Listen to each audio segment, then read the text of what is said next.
My name's William Purvis and I'm a research lichenologist working at the Natural History Museum in London. I'm delighted to be here today, standing in Kensington Gardens next to a London plane tree, arguably one of the most famous trees in London. It has a flaky bark, and in spite of this, there are still lichens growing on this tree. A few years ago, this would certainly have not been the case. So what is a lichen? Well, a lichen is a fungus living together with one or more algae, what we call a symbiosis. You could say it's life's most perfect partnership. If the lichens are growing well, generally this is an extremely good sign of the environment as a whole.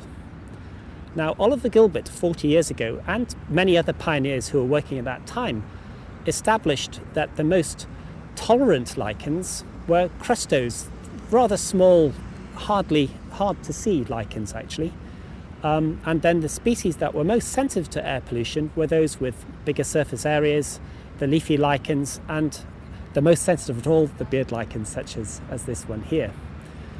In the 1960s, my colleague Jack Laundon, who also worked at the Natural History Museum, carried out a survey of London's lichens.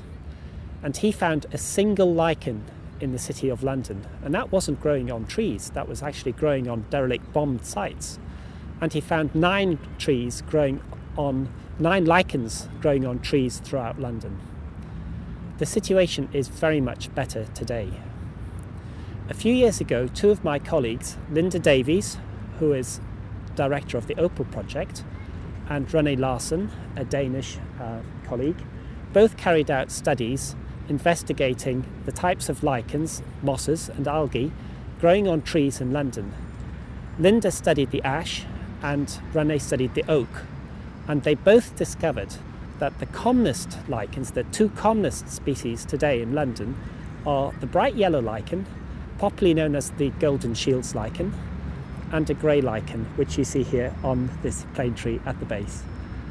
Since 1979, Imperial College has carried out an annual transect investigating lichens on oak trees from central London, 70 kilometres to the southwest of London.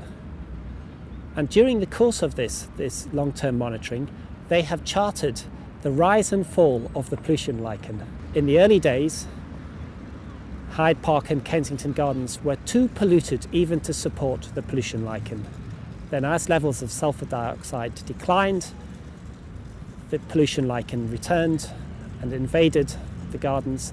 Then as the levels have fallen even further, now the conditions are no longer right for the pollution lichen. We have not seen this here recently. So that is tremendous news.